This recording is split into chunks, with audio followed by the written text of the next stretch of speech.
Sometimes it takes just one act of courage to change everything. In Red Hollow, a woman risked her life to save a stranger, and what followed reminded a whole town what it means to stand up for what's right. Nora Blake was just a saloon worker when she stepped between a corrupt sheriff and the innocent man he meant to hang. She took a brutal beating in his place while the whole town stood frozen. The man she saved was Eli Ward, a mountain man who'd been hiding from the world. When he carried her broken body away that night, nobody knew what would happen next. But when Eli returned to town the following morning, he brought something Red Hollow had forgotten: real justice. What did one quiet mountain man do that left an entire town in tears? Before we jump back in, tell us where you're tuning in from. And if this story touches you, make sure you're subscribed, because tomorrow I've saved something extra special for you. Red Hollow earned its name from the rust-colored clay that stained the valley walls surrounding it. But folks who lived there long enough knew the name fit for darker reasons. The town sat in a wide basin where the Montana Territory met Wyoming, far enough from civilization that the law came slow and left fast. It was the kind of place where a man could disappear if he needed to, or where a man could make others disappear if he had the power to do it. Sheriff Marcus Kincaid had that power. He'd worn the badge for near 7 years, elected in a vote that nobody talked about anymore. Those who remembered said the ballot box had been stuffed, that half the men who voted for him were drifters who rode out the next morning with coins in their pockets. But whether the election was honest or not didn't matter much now. Kincaid had the badge, and he had 4 deputies who did whatever he told them to do. In a town of maybe 300 souls, that was all the law a man needed. The main street of Red Hollow ran straight as a rifle barrel from the livery stable at one end to the general store at the other. In between stood the saloon, the boarding house, the land office, and the sheriff's office with its 2-cell jail. Most of the businesses paid Kincaid a monthly fee for protection, though nobody could say exactly what they were being protected from except Kincaid himself. The ones who'd refused to pay had found their windows broken or their inventory spoiled. One merchant who'd been particularly stubborn had his store burned to the ground. The sheriff ruled it an accident. Nobody argued. Nora Blake worked at the Silver Dollar Saloon, the largest building on the main street. She'd been there for 3 years, ever since she and her younger brother Thomas had arrived from St. Louis with nothing but 2 carpet bags and their mother's wedding ring, which Nora had sold to pay for their first month's rent. Thomas had found work at the livery stable. Nora had taken the only job available to a woman alone, serving drinks to men who spent their days working cattle or mining claims in the hills. She was 26 years old, though the work had aged her some. Her dark hair, which she kept pinned back in a simple bun, showed a few threads of early gray at the temples. Her hands were rough from carrying trays and washing glasses in water that was never quite hot enough. But her eyes, deep brown and steady, held something that the hard years hadn't taken. She looked at people directly, without fear or judgment, and that made some men uncomfortable. The saloon's owner, a heavy-set man named Pritchard, mostly left her alone. He knew she was honest, that she never skimmed from the till or watered down the whiskey when his back was turned. She arrived when she was supposed to and worked until closing without complaint. In a place like Red Hollow, that kind of reliability was worth more than charm. Most evenings followed the same pattern. The ranch hands would come in after sundown, dusty and tired, looking to wash the day away with cheap whiskey. They'd play cards at the corner tables, arguing over hands and laughing too loud at jokes that weren't funny. Nora would move between them, refilling glasses, clearing empties, keeping her expression neutral no matter what they said or how they looked at her. She'd learned early that the job was easier if you didn't react, didn't encourage, didn't engage beyond what was necessary, but there were some men you couldn't ignore that way. Sheriff Kincaid came into the saloon most nights around 9 o'clock. He always sat at the same table near the back, where he could see both doors and keep his back to the wall. His deputies would drift in separately and take positions around the room, like wolves spreading out for a hunt. They never paid for their drinks. Pritchard had learned not to ask. Kincaid was a tall man, broad through the shoulders, with a face that might have been handsome once before violence had hardened it. He wore his gun low on his hip, and his hand never strayed far from it. When he spoke, his voice was quiet, almost polite, but there was something cold underneath that made people's spines straighten. Nora had learned to read his moods. Some nights he was almost jovial, buying rounds for the house and telling stories about his supposed exploits. Other nights he sat silent and brooding, his eyes following people around the room like he was making a list of grievances. Those were the dangerous nights, when men would leave earlier than usual and the saloon would empty by 10. She'd seen what happened when Kincaid decided someone had crossed him. Last summer, a cowhand named Morrison had accused one of the deputies of cheating at cards. The next morning, Morrison had been found behind the livery with 3 broken ribs and an arm bent wrong. He'd left town that same day, not even waiting for his wages. Nobody talked about it, but everybody knew. That was how things worked in Red Hollow. Everybody knew, and nobody talked. Nora kept a small room at the boarding house, 2 blocks off the main street. It wasn't much: a narrow bed, a washstand, a chair by the window where she could sit in the mornings and watch the sun come up over the eastern ridge. She kept her brother's things in a wooden box under the bed. His spare shirt, his hat, a book of poems he'd been reading the week before he died, and his pocket watch, silver-plated and engraved with their father's initials, which Thomas had carried every day since their father passed. Thomas had been 19 when he died. The sheriff had called it an accident, said the boy had been drinking and fell from the loft at the livery, broke his neck in the fall. But Nora knew her brother didn't drink, not after watching what it had done to their father. And she knew Thomas had been afraid in the days before he died. He'd told her he'd seen something he couldn't talk about, something that kept him looking over his shoulder. She'd ask questions, carefully, quietly, but nobody would talk to her. Old man Garrett, who ran the livery, had just shaken his head and told her to let it rest. Pritchard had warned her that asking questions could be dangerous. Even the town doctor, who'd examined Thomas's body, had refused to meet her eyes when he signed the death certificate.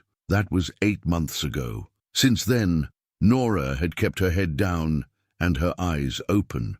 She'd watched the sheriff and his deputies.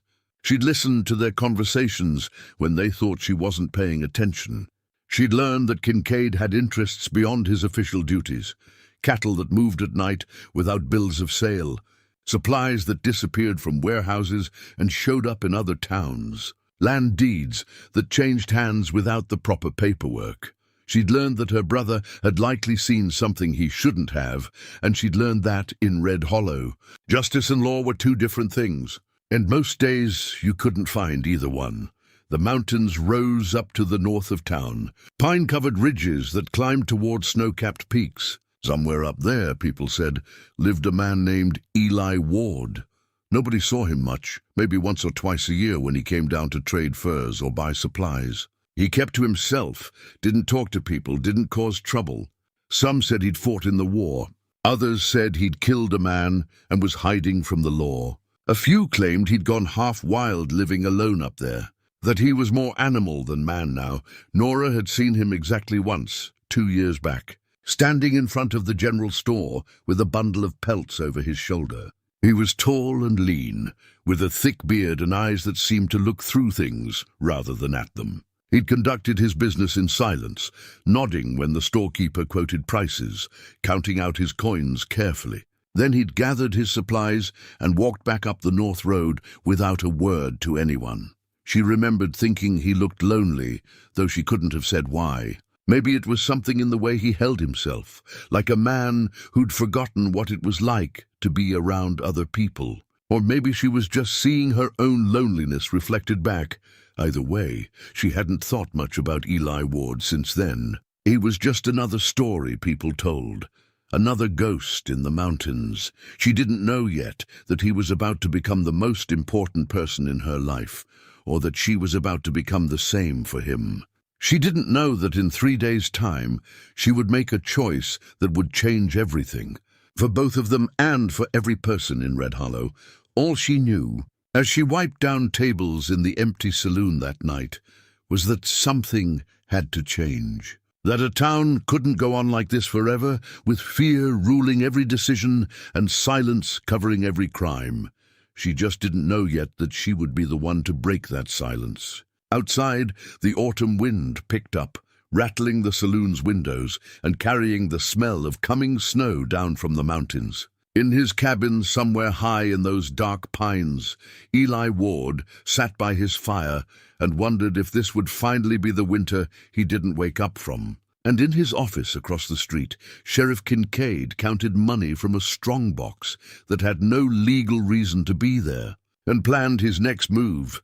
In a game that had been going on for far too long, the pieces were in place. All that was needed now was for someone to make the first move. Tomorrow, that someone would be Nora Blake, though she didn't know it yet. Tomorrow, everything would change. But tonight, Red Hollow slept the uneasy sleep of a town with too many secrets, and waited for the storm that was coming.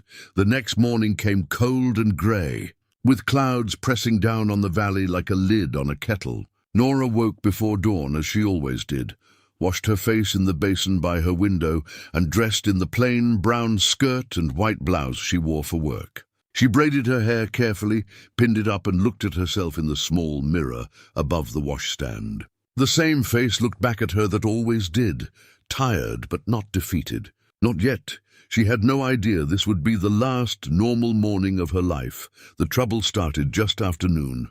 Nora was sweeping the saloon's front porch when she heard the commotion down the street. Voices raised, the sound of horses, men shouting. She set the broom aside and stepped to the edge of the porch, shading her eyes against the flat grey light. Sheriff Kincaid and 3 of his deputies were dragging a man down the main street. The man's hands were bound behind his back, and even from a distance, Nora could see blood on his face. The deputies shoved him forward roughly, and when he stumbled, they yanked him back to his feet and pushed him on. People were coming out of the buildings now, drawn by the noise. The blacksmith stood in his doorway, hammer still in hand. Women peered from the windows of the boarding house. A small crowd began to gather, following at a cautious distance as Kincaid hauled his prisoner toward the center of town. Nora's heart began to beat faster. Something about the scene felt wrong, felt final.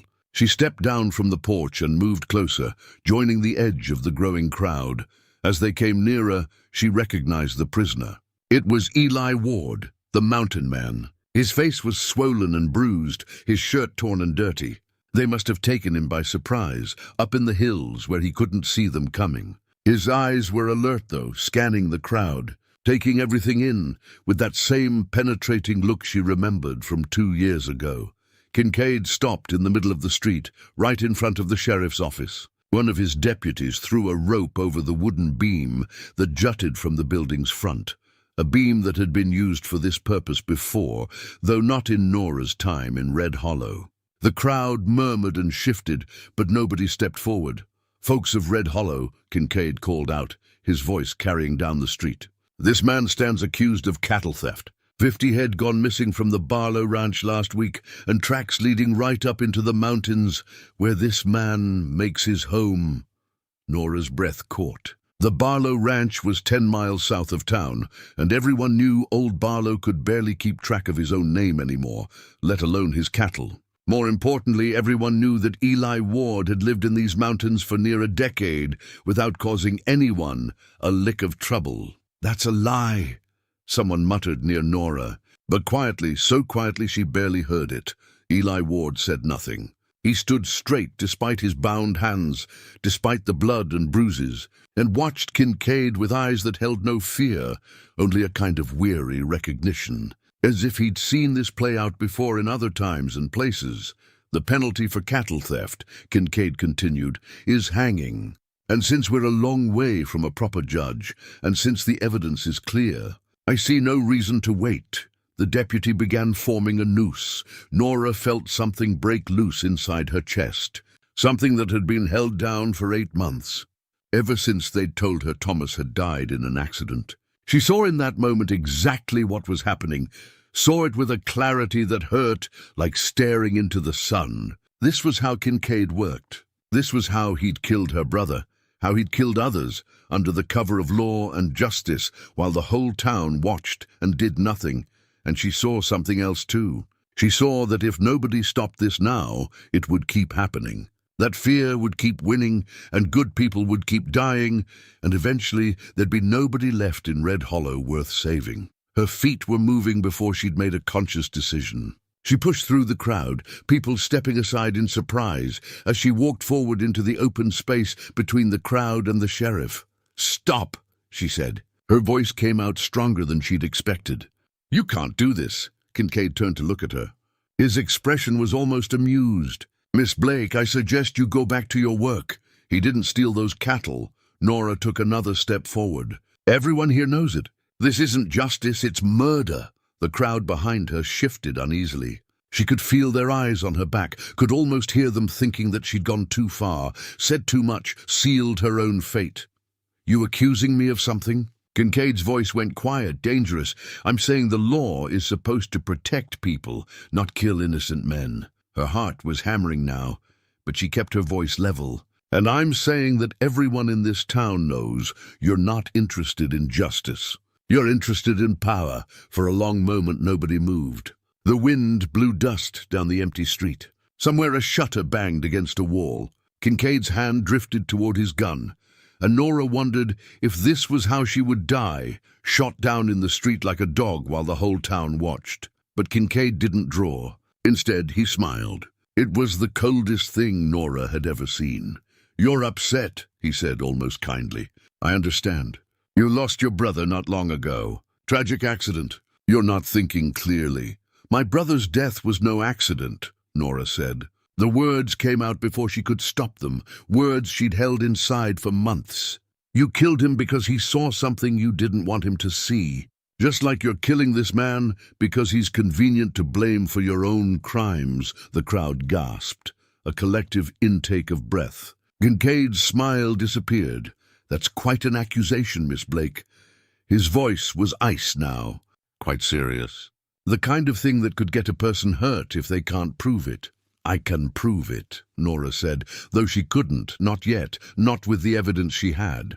But she was past caring about caution now. "And I will." Kincaid nodded slowly as if he'd made a decision. He looked at his deputies. "Miss Blake is clearly distraught. Disturbing the peace, making false accusations against an officer of the law. I think she needs to be taught some manners." The deputies moved toward her. Nora stood her ground, though every instinct screamed at her to run.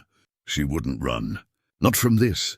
The first blow came from behind, a deputy's fist catching her in the back. She stumbled forward, caught herself, and then they were on her. Fists and boots striking without mercy.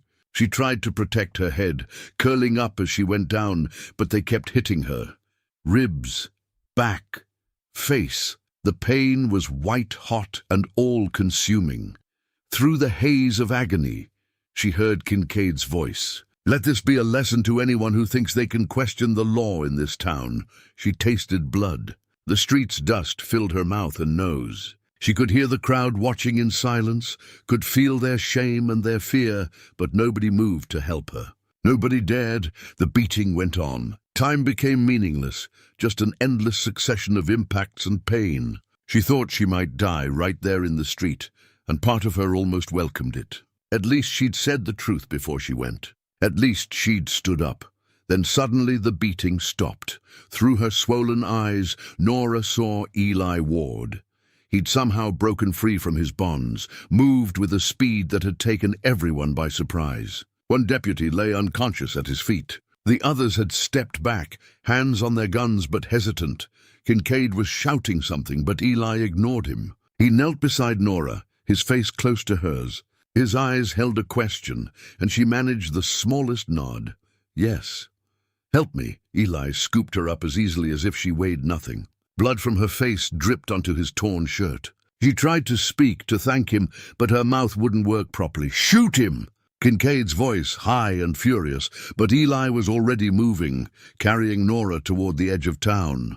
The deputies raised their rifles, but Kincaid waved them down. He was smiling again, that cold smile. "Let them go," he said.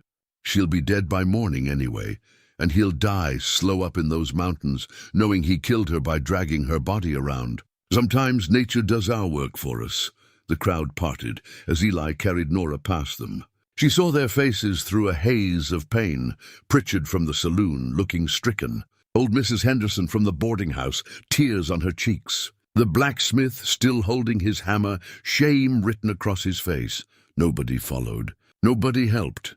Eli walked through the town and out the north road, his boots crunching on the gravel, his breathing steady despite the weight he carried. Nora drifted in and out of consciousness, catching glimpses of the sky above, feeling the rhythm of his steps. She'd done it. She'd stood up. She'd told the truth.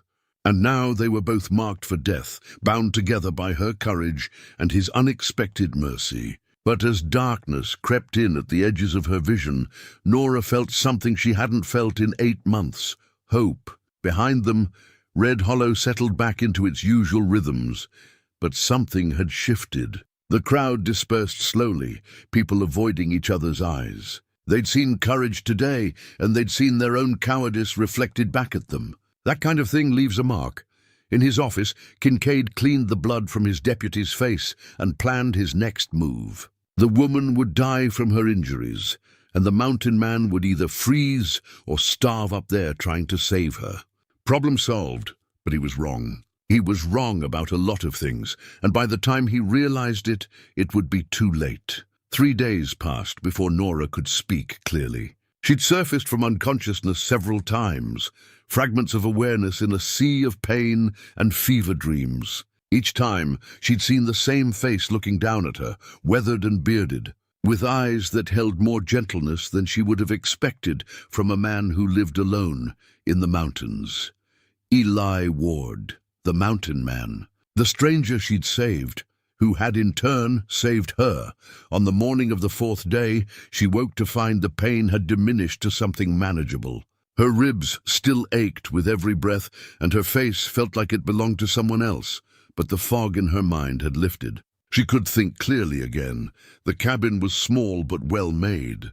Morning light filtered through a single window, illuminating rough-hewn furniture, a stone fireplace, shelves lined with supplies and tools. Everything had a place. Everything was clean and ordered. The home of a man who'd learned to take care of himself, who'd learned that discipline was sometimes the only thing standing between survival and surrender. Eli sat in a chair by the fire, mending something, a shirt maybe, or a hunting bag. His hands moved with practiced efficiency, the same hands that had cleaned her wounds and bound her ribs and kept her alive through 3 days of fever. "Water," she managed to say. Her voice came out as a croak. He was beside her immediately, lifting her head carefully, holding a cup to her lips. The water was cold and clean, tasting of mountain springs. She drank greedily, some of it spilling down her chin. "Slow," he said. His voice was deep, quiet, rusty from lack of use. "Too much too fast will make you sick." She nodded and forced herself to sip. When she'd had enough, he lowered her head back to the pillow and returned to his chair. For a long moment, neither of them spoke. "Thank you," Nora finally said, "for saving me, for taking care of me." Eli shook his head slightly. "You saved me first. This just makes us even. I don't think it works that way. Maybe not." He went back to his mending. "You should rest more. You're not healed yet." But Nora didn't want to rest. She'd spent 3 days unconscious, and now that her mind was clear, the urgency of everything came flooding back. Kincaid, her brother. The truth that needed to be told. "They'll come for us," she said. "Maybe, maybe not. Storm blew through the day after I brought you here. Covered our tracks, snowed us in pretty good. They'd have a hard time finding this place even if they knew where to look. They'll try, though. Kincaid doesn't let things go." Eli was quiet for a moment, his hands still working the needle and thread. "Tell me about your brother," he said finally. "What happened to him?" So she told him. Told him about Thomas, about how close they'd been after their parents died, about coming to Red Hollow looking for a fresh start, about the jobs they'd found and the life they'd begun to build, about how Thomas had worked at the livery stable, how he'd been quiet and honest and good with horses, and then she told him about the cattle. Thomas worked late sometimes, Nora said, helping Mr. Garrett close up. One night, about 9 months ago, he saw something he wasn't supposed to see. Kincaid and his deputies, moving cattle through town in the middle of the night. 50 head or more, Thomas said, with no drover and no papers. They were headed toward the pass that leads into Wyoming territory. Eli's hands stopped moving. Stolen cattle! That's what Thomas thought. He didn't say anything to anyone except me at first. He was scared, wanted to think about what to do. But someone must have seen him that night, must have told Kincaid. Because 3 days later, they found Thomas dead in the livery loft. The sheriff said it was an accident, broken neck from a fall. That's what they claimed. But Thomas wasn't drinking, and he knew that loft like the back of his hand. He'd climbed up and down 100 times without incident. Nora's voice cracked, and she had to stop, take a breath. He was murdered, I know it, and I think he knew it was coming. He was terrified those last few days. Eli set down his mending and looked at her directly. Did he leave any proof? Any evidence of what he saw? Nora nodded, wincing at the pain the movement caused. He kept a journal. Not regular diary entries, just notes about things he saw, things that didn't sit right. He showed it to me once, told me if anything happened to him, I should find it and show it to someone who could help. Where is it? Hidden in my room at the boarding house, under a loose floorboard beneath my bed. I've read through it several times. It's not just the cattle. Thomas documented months of suspicious activity. Supplies disappearing from warehouses, and deeds changing hands under suspicious circumstances. People leaving town suddenly. People who'd crossed Kincaid. Eli was quiet for a long moment, thinking. When he spoke again, his voice was careful, measured. That's dangerous evidence to have. If Kincaid knows you have it, he doesn't. At least I don't think he does. I've been careful. Never talked about it, never let on that I was investigating. But when I saw him about to hang you yesterday, She stopped, the memory of it flooding back. I couldn't stay quiet anymore. I couldn't watch it happen again. You called him out in front of the whole town. I told the truth. The truth gets people killed in places like Red Hollow. Yes, Nora said softly. It does, but so does silence. Thomas stayed silent for 3 days, and it didn't save him. At least I went down fighting. Eli leaned forward, his elbows on his knees, his eyes serious. You're not going down. Not if I have anything to say about it. Why? Nora asked. Why do you care? You don't know me. You could have let them hang you and been done with all this. Maybe I'm tired of letting things happen. Eli's voice was rough with emotion he was trying to hold back. Maybe I spent too many years hiding up here, telling myself it was better not to get involved, better not to care. And maybe seeing you stand up to them reminded me that some things are worth fighting for. Even when the fight seems hopeless, they looked at each other across the small cabin. 2 damaged people who'd found themselves bound together by courage and circumstance. Outside, the wind howled through the pines, but inside the fire crackled warm and steady. There's something else, Nora said quietly. Something Thomas wrote in his journal near the end. He said he'd received a letter from someone. A deputy U.S. Marshal, I think. Someone who was investigating corruption in the territory. Thomas never said what was in the letter, but he'd hidden it with his journal. Eli sat up straighter. A federal marshal. That's what I gathered. I haven't been able to get back to my room to retrieve the journal since Thomas died. It's been too dangerous. But if that letter is real, if there was a marshal investigating Kincaid, then this is bigger than just one corrupt sheriff in a backwater town. That's what I think. That's what scared Thomas so much. He wasn't just dealing with local criminals. He'd stumbled into something much larger. The implications hung between them, heavy and dangerous. If Nora was right, if Thomas had evidence of a wider conspiracy, then they weren't just fighting for justice in Red Hollow. They were taking on something that stretched across the territory, something with resources and reach far beyond what they'd imagined. We need that journal, Eli said finally. We do. But getting it means going back to town. And if we go back, they'll kill us on sight, Nora nodded. So we have a choice.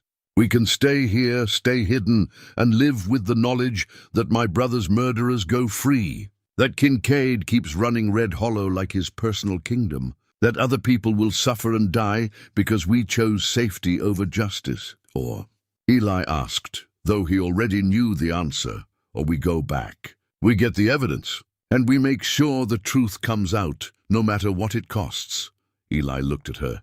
This woman who'd been beaten nearly to death, who was still too weak to stand on her own, who was proposing they walk back into the place that had almost killed them both. He saw no fear in her eyes, only determination and a kind of fierce hope that maybe, just maybe, courage could still win. "All right," he said.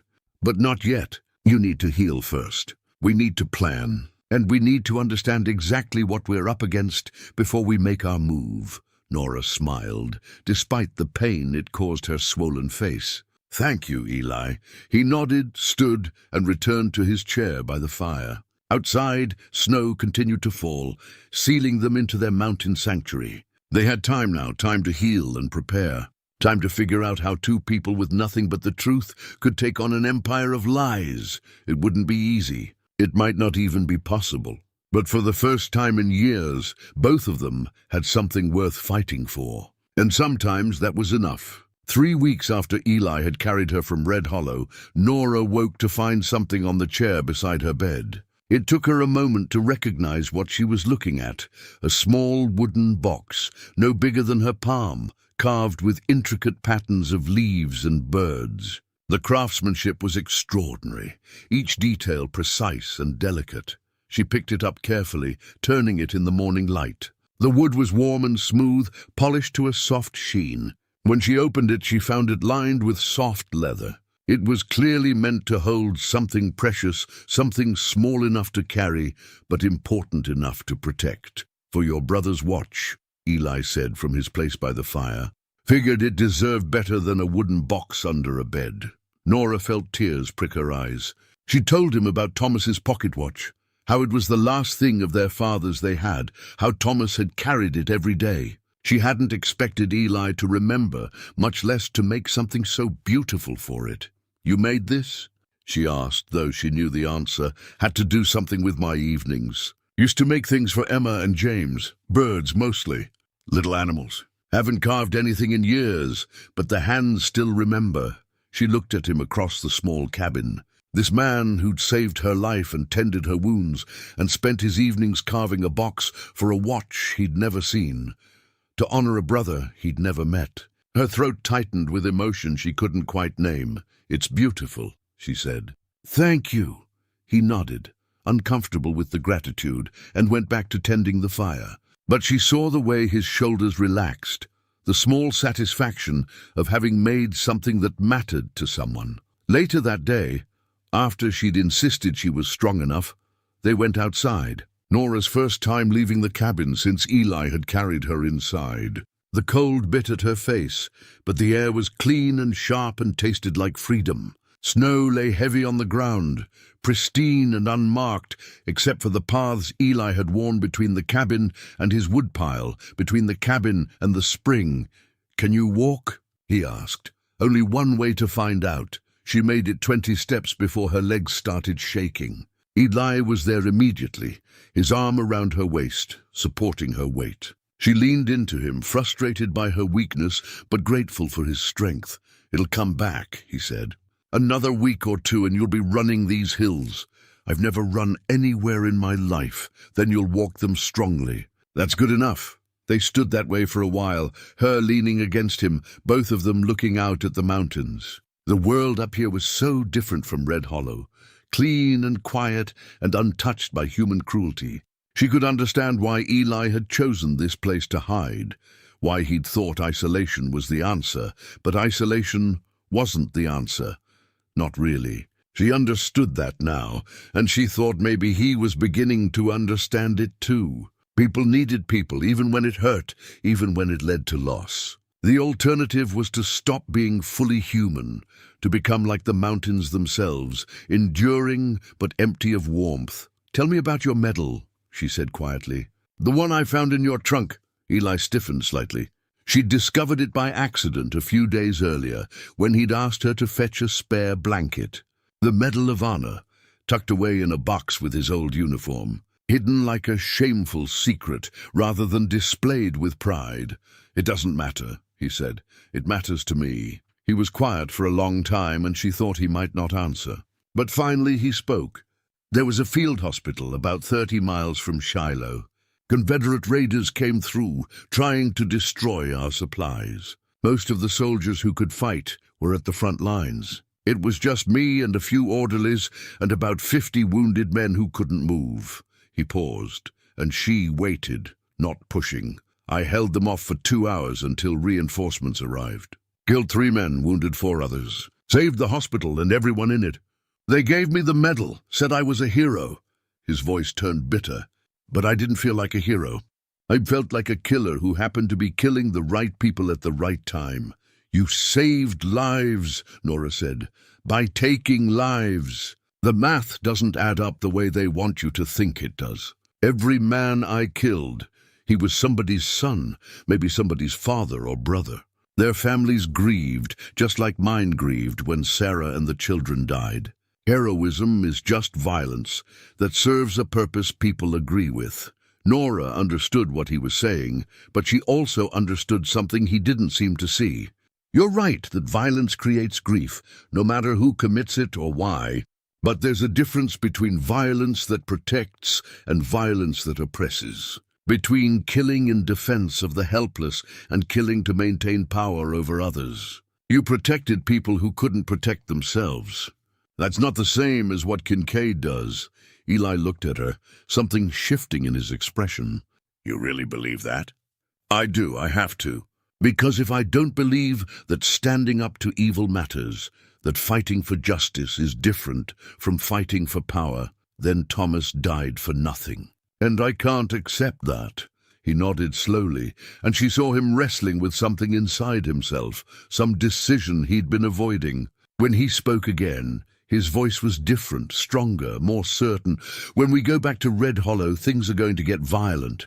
Kincaid won't let us take that evidence without a fight. People might die. I might have to... He stopped, unable to finish the sentence. I know, Nora said. And I'm not asking you to become that man again, the soldier, the killer. But I am asking you to be the protector, the one who stands between evil and the people it wants to hurt. Like you did at that field hospital. Like you did when you carried me out of Red Hollow. You're asking a lot. I'm asking you to be who you already are. You just forgot for a while. They stood together in the snow, the mountains rising around them like cathedral walls. Somewhere down below, Red Hollow went about its business, unaware that 2 people were preparing to upend everything, unaware that justice was coming, carried by a woman who wouldn't stay silent and a man who'd remembered what he was fighting for. 1 more week, Eli said, to make sure you're fully healed, to gather what we need. Then we go. 1 more week, Nora agreed. They turned and walked back to the cabin together, moving slowly, Eli still supporting her weight. But she was stronger now than she'd been yesterday, and she'd be stronger still tomorrow. By the time they went back down that mountain, she'd be ready. That night, as they sat by the fire, Eli opened the trunk again and took out the medal. He looked at it for a long moment, then set it on the mantel where he could see it. Not displayed with pride exactly, but no longer hidden in shame either. Just there, a reminder of who he'd been and who he might become again. Nora watched him do it and said nothing. Some moments didn't need words. Outside, the wind howled through the pines, but inside the cabin, 2 people sat in comfortable silence and prepared their hearts for what was coming. They'd made their choice. They'd committed to a course that might end in death, but would at least end with the truth spoken and evil opposed. And really, what more could anyone ask of a life than that? The fire crackled and sparked. The cabin held its warmth against the cold, and 2 people who'd been broken found in each other the strength to face what had broken them. 1 more week, and then everything would change. 1 more week. And then Red Hollow would learn what it meant to stand against injustice. 1 more week. And then Nora and Eli would either win their fight or die trying. But either way, they'd go down together. And somehow, that made all the difference. The week passed like water through fingers, too fast and impossible to hold. On the 7th day, with Nora strong enough to ride and the weather holding clear, they made their final preparations. Eli packed supplies, rope, knives, matches, dried meat and hardtack in case they needed to run and couldn't come back. Nora checked and rechecked the crude map they'd drawn, memorizing the layout of Red Hollow, visualizing every step of their plan. They left the cabin just after sunset, when the light was fading, but darkness hadn't fully claimed the valley. Eli moved through the forest like smoke, making no sound, leaving almost no trace. Nora followed as best she could, grateful for the weeks he'd spent teaching her how to move quietly, how to place her feet to avoid snapping twigs or rustling undergrowth. The descent took 3 hours. They reached the outskirts of Red Hollow well after midnight, when the town was dark and still. A few windows showed lamplight. The saloon, where late card games would be running, and the sheriff's office, where someone always kept watch. But most of the buildings were dark, their occupants asleep or trying to be. They moved through the shadows behind the buildings, avoiding the main street. Dogs barked in the distance, but not nearby. The cold had driven most animals indoors. Eli led them to the church first, as planned. The small stable behind it held 2 horses, exactly as Nora had promised. Good animals, calm and well-fed. Eli spoke to them in whispers, his hand on their necks, settling them. He prepared their saddles, but left them tied, ready for a quick departure. Then they moved toward the boarding house. Mrs. Henderson, the owner, kept the back door locked, but not barred. Nora had a key. She'd paid for that privilege when she'd first rented her room. The door opened silently, well-oiled hinges making no sound. They stepped inside, Eli closing the door carefully behind them. The boarding house smelled of old wood and cooking grease, and the faint lavender water Mrs. Henderson used to clean the floors. Nora's room was on the 2nd floor, 3rd door on the left. They climbed the stairs, testing each step before putting their weight on it, avoiding the boards that creaked. Her room was exactly as she'd left it 4 weeks ago. The narrow bed, the washstand, the single chair by the window. Everything untouched, waiting for her return that nobody expected. She knelt beside the bed and ran her fingers along the floorboards until she found the loose one. It came up easily, revealing the hollow space beneath. Inside, wrapped in oilcloth, were Thomas's journal and a sealed envelope. She'd expected to feel triumph or relief or vindication. Instead, she felt only a deep sadness. This was all that remained of her brother. These pages, these words, this evidence of crimes that had cost him his life. She pulled them out carefully and unwrapped them. The journal was exactly as she remembered. Thomas's careful handwriting, dates and observations, a catalogue of corruption. She handed it to Eli, who held it reverently, understanding its weight. But the envelope was something she'd never opened. She'd been too afraid before, too worried that reading it might put her in more danger. Now, with Eli beside her and their course already set, she broke the seal and unfolded the letter inside. It was dated 10 months ago, 2 weeks before Thomas died. She read it by the light coming through the window, and with each line, her understanding of everything shifted.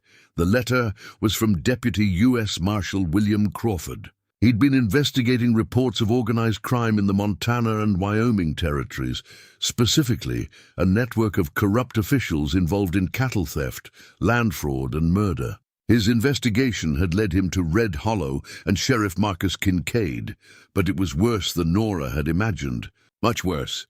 Kincaid wasn't the leader of this operation. He was just one small part of a network that stretched across 3 territories, involving sheriffs, land agents, cattle buyers, and territorial officials. They moved stolen cattle across state lines, falsified land titles, eliminated witnesses, and split the profits among themselves. The operation had been running for at least 5 years and had generated thousands of dollars in illegal revenue. Marshal Crawford had been gathering evidence, building a case that would bring down the entire network. He'd contacted Thomas because he'd heard that the young man had witnessed something important, something that could help make the case airtight, but Crawford had never made his arrest. According to the letter, he'd been planning to come to Red Hollow within the week to take Kincaid into custody and secure Thomas's testimony. He'd never arrived. Nora's hands shook as she read the final paragraph. If you're reading this, Mr. Blake, and I have not arrived as promised, assume the worst. I've left copies of my evidence with my superior, Judge Harrison Mitchell, in Helena. He can be trusted. Take this letter to him, along with whatever you've observed. Don't trust the local law. Don't trust anyone in Red Hollow. This conspiracy reaches higher than you know. The letter was signed with a flourish, and beneath the signature was a notation: Departed Billings, Montana, October 15th. Expected arrival, Red Hollow. October 17th. Thomas had died on October 19th. Nora looked up at Eli, her face pale in the moonlight. They killed the marshal. That's why he never came. They killed him, and then they killed Thomas, and they made both deaths look like accidents. Eli took the letter from her, read it quickly, his expression darkening. This is bigger than we thought. If this network is as extensive as Crawford claimed, we're not just fighting Kincaid. We're fighting everyone connected to him. Territorial officials, law enforcement, people with real power, which means the evidence is more important than ever. Nora's voice was steady, despite the fear coursing through her. We need to get this to Helena, to Judge Mitchell. It's the only way to bring them all down. Eli nodded, folding the letter and tucking it inside his coat along with the journal. Helena is 200 miles north. 4 days hard riding in good weather, longer in snow. And they'll be hunting us the moment they realize we're back. Then, we'd better not let them realize it until we're long gone. They were turning to leave when they heard the footsteps, heavy boots on the stairs, multiple sets moving fast. Someone had seen them or heard them, or somehow known they'd come. Eli moved to the door, his hand on his knife, but the footsteps were already too close. The door burst open. 2 of Kincaid's deputies filled the doorway, guns drawn. Behind them, more men crowded the hallway. Well, well, said the first deputy, a man named Carson with a scarred face and mean eyes. The dead woman and the ghost from the mountain. Sheriff said you'd come back eventually. Said people like you can't help yourselves. Eli's hand tightened on his knife, but Nora touched his arm. 6 men with guns in a narrow hallway. They'd be dead before they took 2 steps. Easy now, Carson said, seeing the calculation in Eli's eyes. We got orders to bring you in alive if possible. But if you make trouble, the sheriff won't mind cleaning up bodies. They were herded downstairs at gunpoint out into the street. Nora's mind raced. They'd been so careful, so quiet. How had Kincaid known? As if reading her thoughts, Carson laughed. You think we're fools? Sheriffs had men watching this place every night since you disappeared. Figured sooner or later you'd come for whatever your brother left behind. Just had to wait you out. They'd walked into a trap. All their planning, all their preparation, and they'd done exactly what Kincaid expected them to do. The deputies marched them toward the sheriff's office. Lights were coming on in windows now, people waking to see what the commotion was about. By the time they reached the office, a small crowd had gathered. The same townspeople who'd watched Nora get beaten, who'd stayed silent when injustice paraded in front of them. Kincaid was waiting in his office, sitting behind his desk, like a king on a throne. He smiled when they were brought in, a smile that made Nora's skin crawl. Miss Blake, Mr. Ward, so good of you to return. I was beginning to think you'd frozen to death up there. He gestured to his deputies. Search them. The deputies were thorough and rough. They found Eli's weapons, knife, the small pistol he'd tucked in his belt, and they found the journal and the letter tucked inside Eli's coat. Kincaid opened the journal, flipped through it casually. His expression never changed, but Nora saw his knuckles whiten as he gripped the pages. Then he opened the letter. Read it slowly. His jaw tightened. When he looked up, his eyes were cold as winter stone. So you found Crawford's letter. I wondered where it had gone. Your brother hid it well. He tossed the papers onto his desk. Did you really think this would save you? That some federal marshal's paranoid ramblings would make a difference? He knew, Nora said. He knew about all of it. The cattle theft, the network, everything. And he told his superior. Even if you kill us, the truth is already out there. Kincaid laughed. Judge Mitchell. He's part of it, you stupid girl. How do you think Crawford died? Who do you think sent word ahead that he was coming? He stood, walked around the desk. The judge, 3 territorial senators, a dozen sheriffs and deputies, land agents in 4 towns, cattle buyers across 2 territories. This isn't some small-time operation. This is how things work out here. This is the law. The revelation hit like a physical blow. Judge Mitchell, the man Crawford had trusted, the man they'd been planning to ride to, was part of the conspiracy.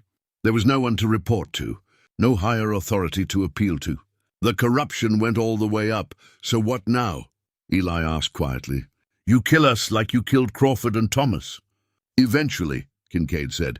But first, you're going to tell me if anyone else knows about this. If you made copies, if you told anyone, if there's any other loose end I need to tie up.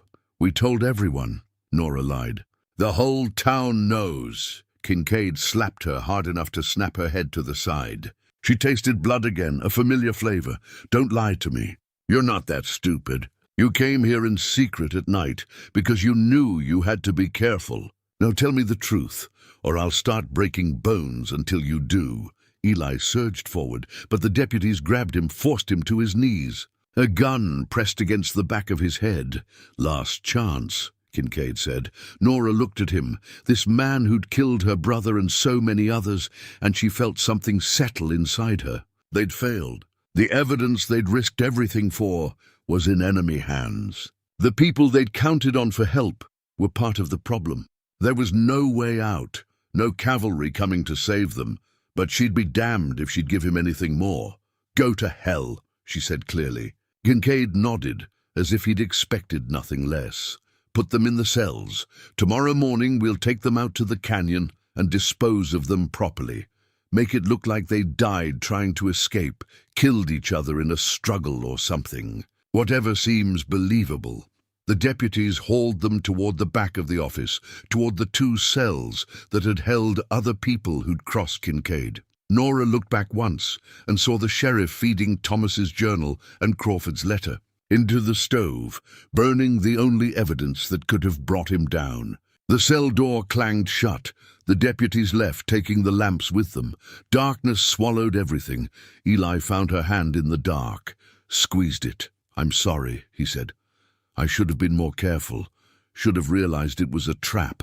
We both should have, Nora said, but it doesn't matter now. We're not dead yet. We will be by morning. They sat in the darkness, backs against the cold stone wall, and tried to think of a way out that didn't exist. Outside, Red Hollow slept, unaware or uncaring that justice had been so close and then burned to ashes. Unaware that by morning 2 people who'd tried to stand up for what was right would be dead in some canyon, their bodies left for the scavengers. Somewhere in the night, a clock struck 3. Morning was coming fast, and with it, the end of everything. The hours before dawn were the longest of Nora's life. She and Eli sat in that cell, whispering plans that had no chance of working, trying to find hope where none existed. The cells were solid, stone walls, iron bars, a heavy lock that had no weakness they could exploit. They had no weapons, no tools, no way to signal for help even if anyone would come, and yet Eli kept working. He felt along every inch of the cell walls, searching for loose stones. He tested the bars, looking for rust or weak points. He examined the lock mechanism.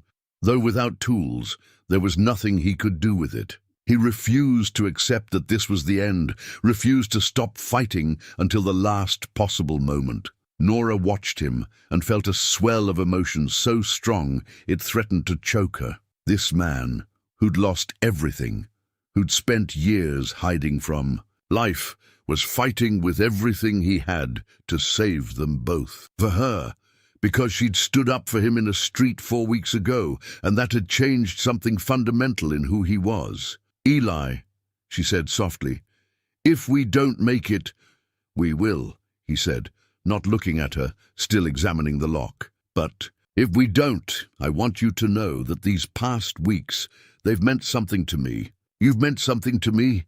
He stopped then, turned to look at her. In the faint light coming through the cell's high window, she could see his face, strong and weathered and full of a pain he'd carried for too long. You gave me back my life, he said quietly.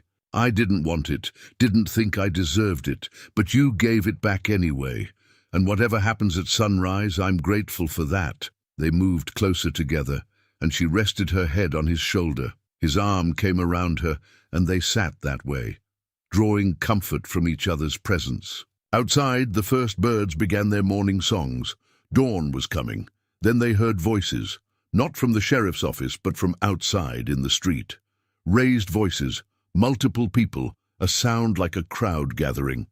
Eli stood and moved to the small window high in the cell wall. He had to stand on the bench to see out, and even then he could only see a limited view of the street. "There are people out there," he said.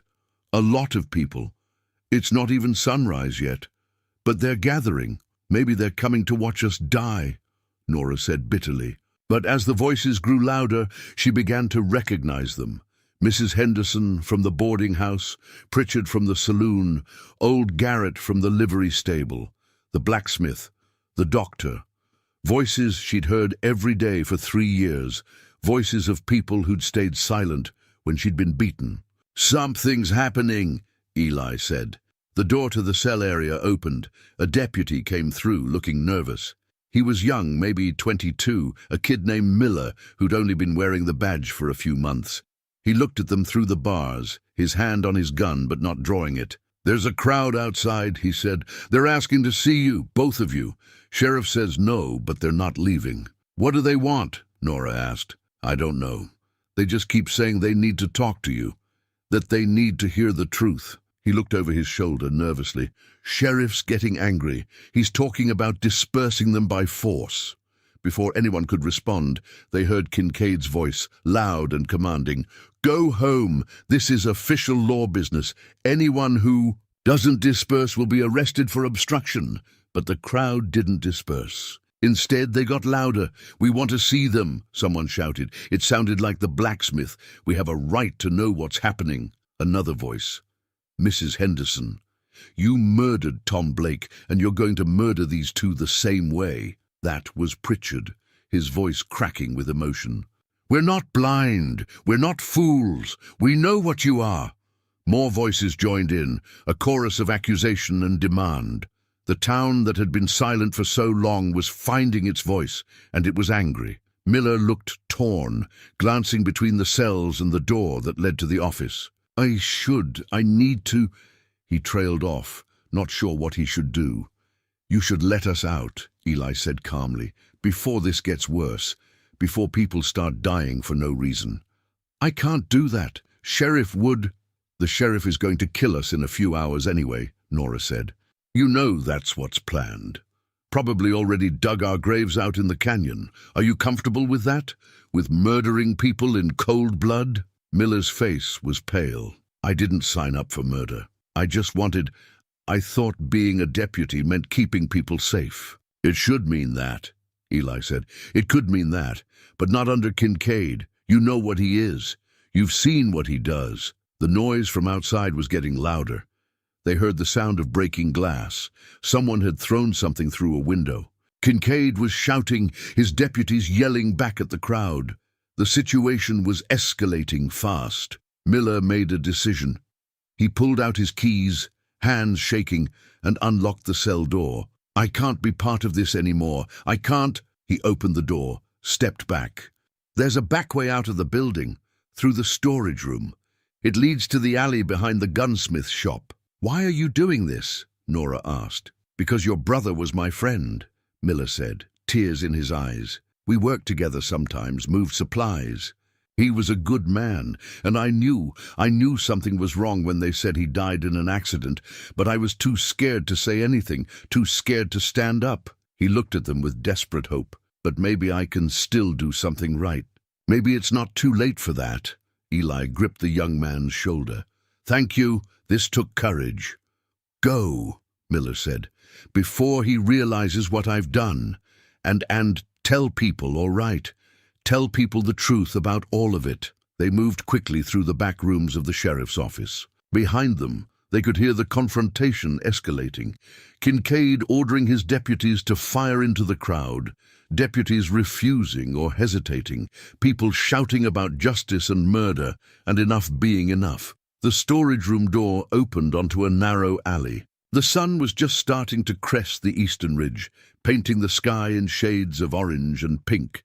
They ran, staying low, moving through the alleys and back passages that Eli had scouted during their planning. The horses were still at the church, thank God, still saddled and ready, just as they'd left them. Eli untied them quickly and helped Nora mount. Her ribs protested the movement, but adrenaline pushed the pain aside. They were about to ride when they heard footsteps. Eli spun, ready to fight, but it was Pritchard, the saloon owner, running toward them with something in his hands. "Wait," he gasped, out of breath. "Take this." He held out a leather satchel. "It's copies, Tom's journal. I made copies before when he first started documenting things. He asked me to keep them safe. I didn't know what to do with them after he died, but here, take them." Nora took the satchel, her hands shaking. "You had copies all this time." "I'm sorry," Pritchard said, shame written across his face. "I should have done something sooner, should have stood up like you did. But I was scared. We all were. But this morning, when we heard you'd been arrested, when we realized Kincaid was going to kill you," he stopped, swallowed hard. "Some of us stayed up all night talking, realized we couldn't let it happen again. Couldn't let more good people die while we watched." "The crowd," Eli said. "You organized them. Me and about 20 others. We're tired of being afraid, tired of letting evil win because we're too cowardly to fight it." He looked at Nora with tears in his eyes. Tom was a good kid. He deserved better than what happened to him. "So do you." From the direction of the sheriff's office they heard gunfire, a single shot, then shouting, then more shots. The confrontation had turned violent. "You need to go," Pritchard said. "Get those copies somewhere safe. There's a newspaper editor in Billings, man named Harrison. He's honest, publishes the truth even when it's dangerous. Get the journal to him." "What about Helena?" "Judge Mitchell?" Nora asked. "Mitchell's in Kincaid's pocket. Has been for years. Harrison's your best bet. He's been trying to expose corruption in the territory for years, but never had enough evidence. This will give him everything he needs. More gunfire, closer now." They were running out of time. "Thank you," Nora said to Pritchard. "Thank you for finally standing up. I should have done it sooner, but maybe it's not too late to make things right." He stepped back, gestured toward the north road. "Go, and don't come back until it's safe. We'll handle things here." Eli kicked his horse into motion and Nora followed. They galloped through the awakening town, past buildings where people were emerging to see what the commotion was about, past the edge of town and onto the north road that would take them away from Red Hollow. Behind them, the sound of fighting continued. The town had finally found its courage, was finally standing up to the tyranny that had ruled it for so long. People were going to get hurt, maybe killed, but they were fighting for something that mattered, fighting for the right to live without fear. As they rode, Nora clutched the satchel to her chest. Thomas's words, his careful documentation of crimes and corruption, would not be lost. The truth would come out. Justice would be served, even if it took time, even if the cost was high. They rode hard for an hour before Eli finally slowed the horses, checking behind them for pursuit. The road was empty. Either Kincaid was too busy dealing with the uprising to send men after them, or he didn't realize yet that they'd escaped. "Billings is 3 days northeast," Eli said. "We'll need to avoid the main roads, keep to the high country where we can see anyone coming." Nora nodded. 3 days. 3 days to stay alive, to reach safety, to deliver the evidence that could bring down an entire network of corruption. 3 days to make Thomas's death mean something. They urged the horses forward, into the rising sun, into whatever future waited for them. Behind them, Red Hollow burned with the fire of people who'd finally remembered that courage was contagious, that standing up to evil was possible, that silence was its own kind of sin, and somewhere in that chaos, in that uprising of ordinary people who'd found extraordinary courage, was the seed of real change. The kind of change that started with one person standing up and spread until it became a movement that couldn't be stopped. Nora had started it, Eli had sustained it, and now the town itself was carrying it forward. They rode toward Billings, toward hope, toward justice, and for the first time in a long time, both of them believed they might actually make it. The silence after the gunshots was absolute. Then Kincaid's remaining deputies dropped their weapons and raised their hands, the fight gone out of them. Without their leader, without the certainty that power and fear could protect them, they were just scared men facing consequences they'd avoided for too long. Eli and Nora emerged from the canyon slowly, weapons still ready, not quite believing it was over. The citizens of Red Hollow swarmed forward, surrounding the deputies, disarming them, binding their hands with rope. There was no mercy in their faces, but no excessive violence either. They'd come for justice, not revenge. Pritchard dismounted and walked toward Eli and Nora. His face was drawn, aged by the day's events. Behind him, other familiar faces, the blacksmith, old Garrett from the livery, Mrs. Henderson, the doctor, even Reverend Michaels from the church. People who'd been silent for years had found their voices and their courage. "Is it done?" Pritchard asked, looking at Kincaid's body. "It's done," Eli said quietly. Pritchard nodded, then looked at Nora. "I'm sorry we didn't stand with you sooner. Sorry it took us so long to find our courage. Tom deserved better. So did you. You're here now," Nora said, her voice tight with emotion. "That's what matters." The doctor was already examining Kincaid, confirming what everyone knew. Dead before he hit the ground, 3 bullets finding their mark almost simultaneously. No one would ever know which shot had been the fatal one, and perhaps that was fitting. The entire community had brought him down, not just one person. Deputy Miller approached, looking years older than the young man who'd unlocked their cell that morning. "We found something in the sheriff's office after you left. A ledger hidden in a false bottom of his desk. It has names, dates, amounts of money, everyone involved in the operation, everything they did. It's more evidence than we could have hoped for. Take it to Billings with the journal copies," Eli said. "Make sure Harrison gets everything. Make it impossible for them to cover this up." "We will," Miller said. "And we'll testify, all of us. Tell the truth about what happened here, about what we let happen." He looked at the bound deputies, his former colleagues. "Some of us were complicit by action, some by silence, but we're all responsible." Mrs. Henderson stepped forward, carrying canteens and food wrapped in cloth. "You'll need provisions for the ride to Billings. It's 3 days from here, and you've both been through enough." Nora took the offerings gratefully. "Thank you. For everything. For coming after us. For finally standing up. You showed us how," Mrs. Henderson said simply. "Sometimes all it takes is one person to stand up first. You were that person for us." They spent an hour there in the shadow of the canyon, making plans. Pritchard and 10 men would escort the deputies back to Red Hollow and hold them until legitimate law enforcement could arrive. Miller would ride with Eli and Nora to Billings, carrying the ledger and additional testimony. The rest would return to town and begin the work of rebuilding what corruption had destroyed. "What about the others?" Nora asked. "The territorial officials, the judges, all the people higher up the chain."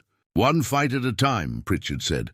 "We expose what we can, tell the truth as we know it, and trust that honest people will do the right thing when they have the facts. It won't be quick, and it won't be easy, but it started. You started it. As the sun began to set, painting the mountains in shades of gold and crimson, they said their goodbyes. Eli shook hands with men who'd once been strangers, accepting their thanks and their apologies. Nora embraced Mrs. Henderson and wept, releasing emotions she'd held tight for weeks. Then the group split. Pritchard's party headed south with their prisoners. Eli, Nora, and Miller turned northeast toward Billings and the reckoning that waited there. They rode through the night, putting distance between themselves and Red Hollow, though the danger now came from a different direction. If the territorial officials learned what was happening, they might send men to intercept them. Speed and secrecy were their best weapons now. Miller proved to be good company despite the circumstances. He talked as they rode, telling them about growing up in Red Hollow, about watching the town change under Kincaid's rule, about the slow erosion of decency that happened when good people stayed silent.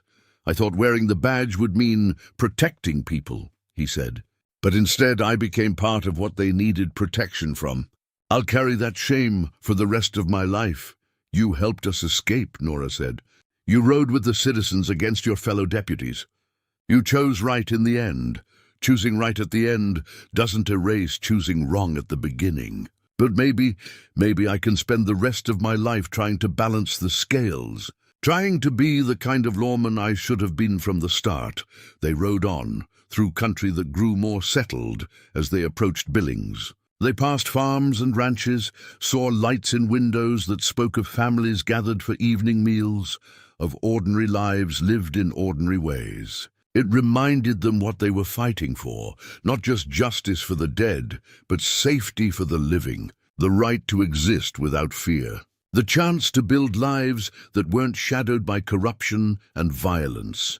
On the morning of the third day, they crested a rise and saw Billings spread out in the valley below. It was larger than Red Hollow, a real town with a newspaper office and a telegraph station, and connections to the wider world. A place where the truth could be amplified, where a single story of corruption could spark investigations across the territory. They rode down into town as the sun climbed toward noon. People stopped to stare at them. 2 dusty travelers and a deputy with a haunted look, all of them carrying the weight of something important. They rode straight to the newspaper office, a modest building with the Billings Gazette painted across the front window. Inside, they found Samuel Harrison, the editor Pritchard had told them about. He was a middle-aged man with ink-stained fingers and sharp, intelligent eyes that missed nothing. He listened as they told their story, as Miller laid out the ledger and Nora produced the copies of Thomas's journal. He read through the documents with growing intensity, occasionally making notes, asking clarifying questions. When they finished, he sat back in his chair and looked at them with something like awe. "This is the biggest story to come out of the territories in a decade," he said quietly. "Maybe longer. If even half of what's documented here is true, it'll bring down dozens of corrupt officials, change how law enforcement works out here, maybe even lead to federal oversight." "Can you publish it?" Eli asked. "I can, I will. But you need to understand. The moment this goes to press, you'll have powerful enemies, people who'll want to silence you, discredit you, maybe worse. Are you prepared for that?" Eli looked at Nora. She looked back at him. They'd already survived the worst, already faced death and kept going. What was a little more danger compared to the possibility of real change? "We're prepared," Nora said firmly. Harrison nodded, a smile breaking across his weathered face. "Then let's burn this whole corrupt system to the ground and build something better in its place. Let's show them what happens when ordinary people refuse to be afraid anymore." He stood and shook their hands, and in that moment Nora felt something shift. This was no longer just about her brother, or about Red Hollow, or even about Eli and herself. This was about every person who'd ever been victimized by corrupt power, every voice that had been silenced, every truth that had been buried. This was about justice, real justice, the kind that couldn't be bought or intimidated or covered up, and it was just beginning. The Billings Gazette published the story 3 days later. Front page, above the fold, with the headline, "Corruption Network Exposed. Territorial Officials Implicated in Murder, Theft, Fraud." Samuel Harrison had been thorough, cross-referencing every claim in Thomas's journal with the ledger from Kincaid's office, building a case so airtight that no one could dismiss it as rumor or exaggeration. The story spread like wildfire. Other newspapers picked it up. Telegraph wires carried it to Helena, to Cheyenne, to Denver. Federal marshals, real ones untainted by the conspiracy, arrived within a week to begin arrests. Judge Mitchell, confronted with overwhelming evidence, resigned and fled the territory. 3 senators were removed from office. Sheriffs and deputies across Montana and Wyoming found themselves under investigation. Their networks crumbling as people who'd been too afraid to speak finally found the courage to testify. It took 2 months for the initial wave of justice to roll through, and longer still for all the trials and hearings to conclude. But when the dust settled, the territories had been transformed. New oversight systems were put in place. Federal marshals established permanent posts. Honest men replaced corrupt ones in positions of power. It wasn't perfect. Corruption never fully died, but it was better. Significantly, meaningfully better, and it had started with one woman stepping forward in a dusty street. Refusing to watch an innocent man hang, Nora and Eli stayed in Billings during those 2 months, giving testimony, providing evidence, helping the investigators understand the full scope of what had been happening. They testified at trials, watching as men who'd thought themselves untouchable faced consequences for their crimes. It was exhausting work, dredging up painful memories, reliving the trauma. But it was also healing in its way. Every conviction, every sentence handed down felt like validation. Proof that standing up had mattered, that courage had consequences beyond the courage itself. Through it all, they stayed together. They rented a small house on the edge of Billings, nothing fancy but clean and quiet. A place to rest between court appearances, a place to remember what it felt like to live without constant fear.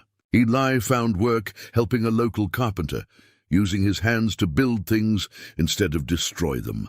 Nora spent her days writing, first just journal entries, working through her feelings, but eventually something larger. A book about what had happened, about ordinary people finding extraordinary courage.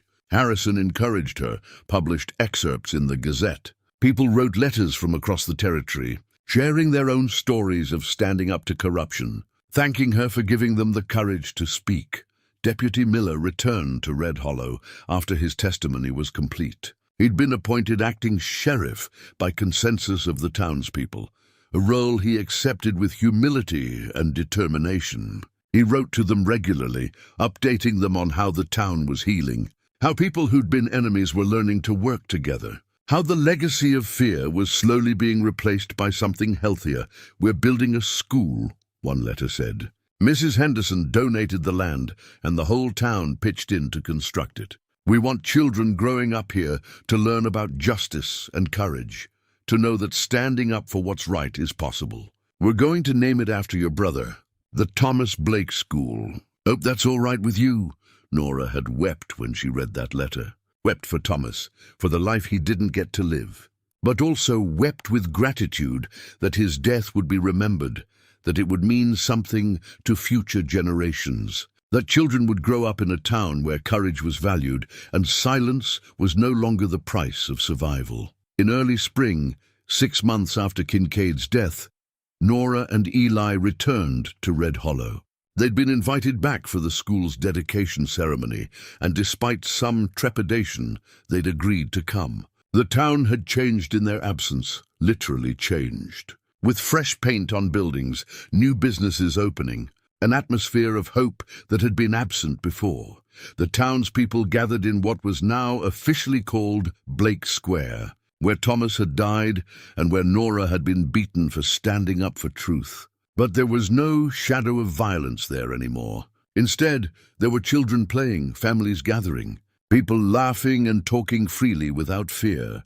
Reverend Michaels presided over the ceremony, dedicating the school and speaking about courage and sacrifice. Then Nora was invited to speak. She stood before the assembled crowd, many of whom had watched her get beaten, had stayed silent when she'd needed help, and felt no anger toward them, only understanding and hope for what they'd all become. "My brother Thomas believed in the goodness of people," she said, her voice carrying across the square. "Even when he saw corruption, even when he knew it was dangerous to speak up, he believed that truth mattered, that justice was possible, that ordinary people could do extraordinary things if they found the courage." She paused, looking at the faces watching her. Pritchard, tears streaming down his weathered cheeks. Mrs. Henderson smiling with pride. Old Garrett, the blacksmith, young Miller in his sheriff's badge, children she didn't know, sitting on their parents' shoulders. "He was right," she continued. "You proved him right. Every person who finally stood up, who found their voice, who refused to let fear win, you proved that courage is contagious. That change is possible. That one person standing up can become a movement that transforms everything." She looked at Eli, standing at the edge of the crowd, always more comfortable in the shadows. He met her eyes and smiled, a small, genuine smile that made her heart feel full. "So let this school be a reminder," she finished.